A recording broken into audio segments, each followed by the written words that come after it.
Assalamualaikum warahmatullahi wabarakatuh. Perkenalkan, nama Ibu Pia Sopetul Mukaromah. Sebelum mengawali pembelajaran, alangkah baiknya kita berdoa bersama-sama terlebih dahulu. Berdoa dimulai. Berdoa selesai. Ibu ingatkan kembali ya sama adik-adik semuanya untuk mengisi absensi terlebih dahulu yang sudah disediakan di Google Classroom. Nah, sebelum ke materi, Ibu akan menjelaskan mengenai tujuan pembelajaran. Melalui pembelajaran jarak jauh dengan menggunakan pendekatan saintifik dan model learning cycle 5E, peserta didik dapat mengamati, menanya, mengumpulkan informasi, mengolah informasi, dan mengkomunikasikan hasil mengolah informasi. Nah, untuk selanjutnya kita akan langsung ke materi. Kita lihat ya materi selanjutnya. Materi yang pertama mengenai persamaan dasar akuntansi. Persamaan dasar akuntansi adalah keseimbangan antara sisi kiri, yaitu aset yang biasa disebut dengan harta, dengan sisi kanan, yaitu liabilities yang biasa disebut dengan utang, di mana akan timbul suatu perubahan yang diakibatkan karena adanya kegiatan transaksi keuangan. Dua, ada unsur-unsur persamaan dasar akuntansi. Nah, dalam unsur-unsur ini terdapat beberapa komponen. Yang pertama ada aset atau harta. Aset ini merupakan kekayaan yang dimiliki oleh perusahaan atau badan usaha. Nah, dalam harta ini terdapat beberapa akun. Yang pertama ada kas, piutang, peralatan kantor, perlengkapan kantor, tanah, bangunan, dan kendaraan. Nah, yang kedua ada liabilitas atau utang.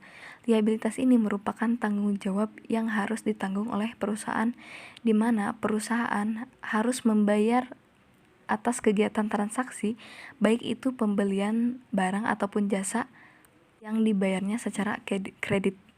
Yang ketiga ada ekuitas atau modal. Ekuitas merupakan sisa kepentingan dalam aset suatu perusahaan setelah dikurangi kewajiban. Nah, yang keempat ada pendapatan. Pendapatan ini biasanya disebut dengan aliran masuk, di mana perusahaan akan menerima pemasukan yang diakibatkan karena adanya aktivitas penyerahan atau penjualan atas pembuatan barang atau jasa. Dan kegiatan ini akan dilaksanakan atau dilakukan secara terus-menerus. Yang kelima ada beban. Nah, beban ini merupakan arus keluar di mana suatu perusahaan harus mengeluarkan hartanya atas penyerahan atau pembuatan barang atau jasa dan melakukan aktivitas lain yang merupakan kegiatan dari operasional perusahaan. Yang terakhir yaitu prive, di mana prive ini merupakan pengambilan aset atau kas perusahaan oleh pemiliknya, tetapi untuk kepentingan diri sendiri, bukan kepentingan perusahaan. Tiga, ada fungsi persamaan dasar akuntansi. Nah, persamaan dasar akuntansi ini berguna untuk mengetahui perubahan kekayaan dalam suatu perusahaan setiap terjadinya transaksi. Nah, kita bisa mengetahui apa saja pengeluaran dan pemasukan suatu perusahaan yang terjadi dalam satu periode. Selanjutnya yaitu bentuk persamaan dasar akuntansi. Nah, kita lihat ya di sini ada aset sama dengan utang ditambah modal. Dalam unsur modal dipengaruhi oleh transaksi perusahaan lainnya, yaitu dengan unsur penghasilan dan beban. Ada juga prive. Yang kelima yaitu pengaruh transaksi keuangan terhadap persamaan dasar akuntansi. Nah, dalam transaksi keuangan ini akan mengakibatkan perubahan pada beberapa komponen persamaan dasar akuntansi. Nah, perubahan tersebut ini setidaknya akan menyangkut dua komponen.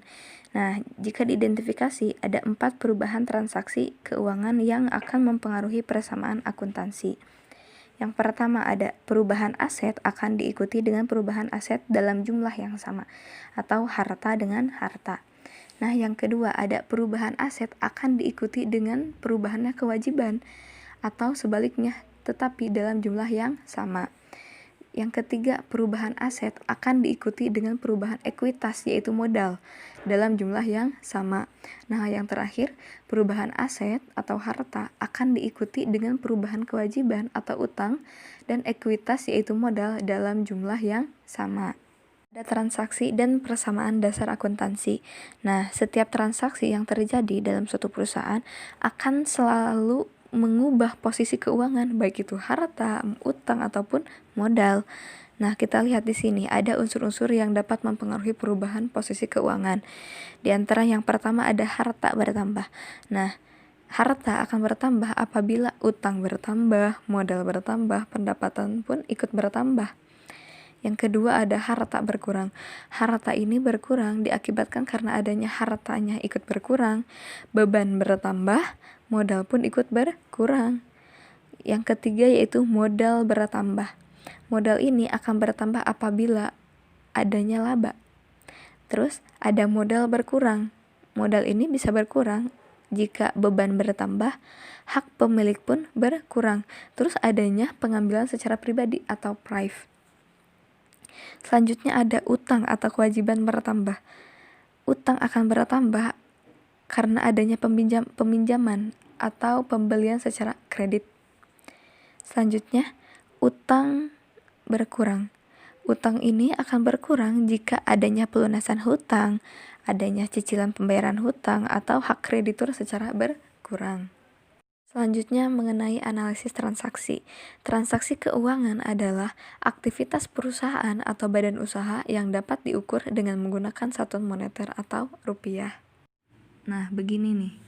Contoh kolom analisis transaksi. Terdapat beberapa kolom. Ada kolom tanggal, kolom nama akun, ada kolom bertambah atau berkurang, dan juga ada jumlah. Nah, kalau yang ini adalah kolom pencatatan dalam persamaan dasar akuntansi.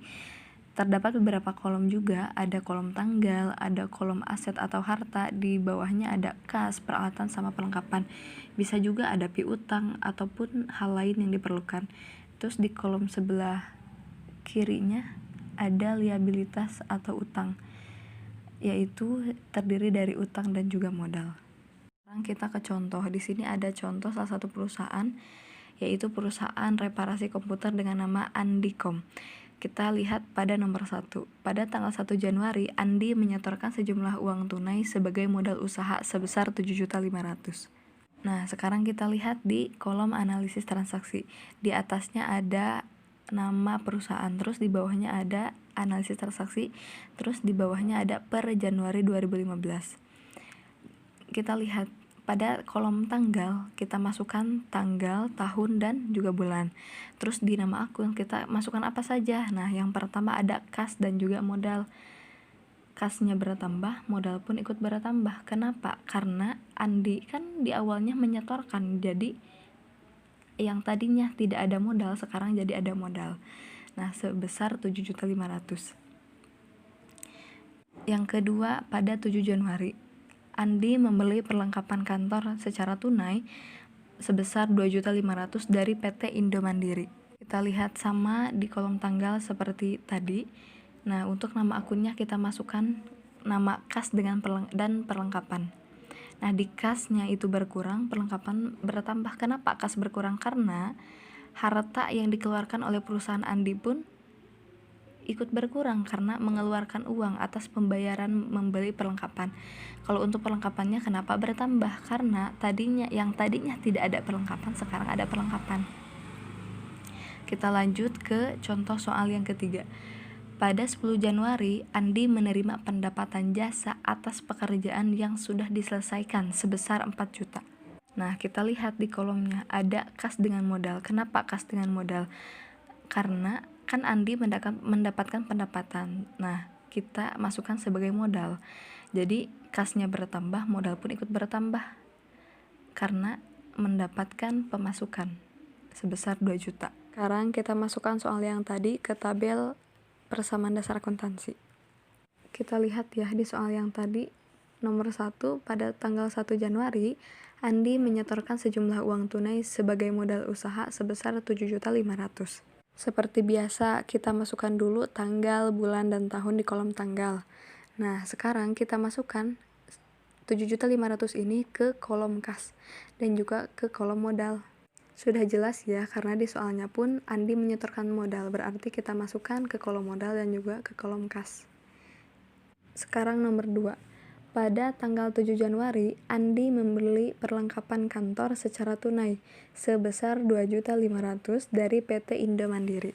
Nah, sekarang seperti biasa ya, masukkan dulu tanggal, bulan, dan tahun seperti yang nomor 1.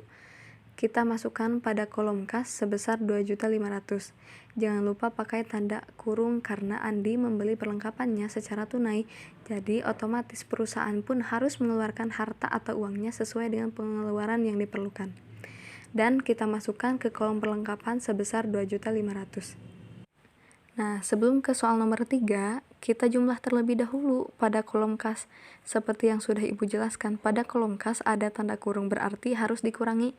Bisa juga tidak menggunakan tanda kurung, bisa diganti dengan tanda strip atau tanda kurang ditempatkan di sisi angka tersebut.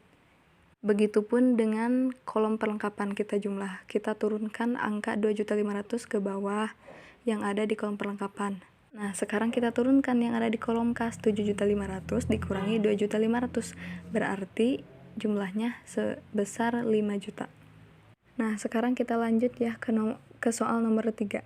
Pada tanggal 10 Januari, Andi menerima pendapatan jasa atas pekerjaan yang sudah diselesaikan sebesar 4 juta. Seperti biasa ya, jangan lupa untuk memasukkan tanggal, bulan, dan tahun di kolom tanggal. Nah, sekarang kita pada kolom kas, masukkan pendapatan tadi sebesar 4 juta. Kemudian masukkan ke kolom modal.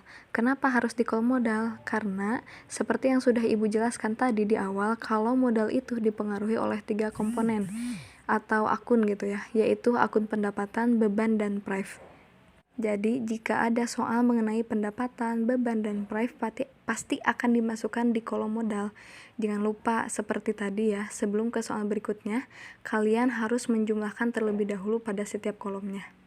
Nah, sekarang yang ada di kolom kas. Kita jumlah ya. Kan tadi pendapatan itu sebesar 4 juta.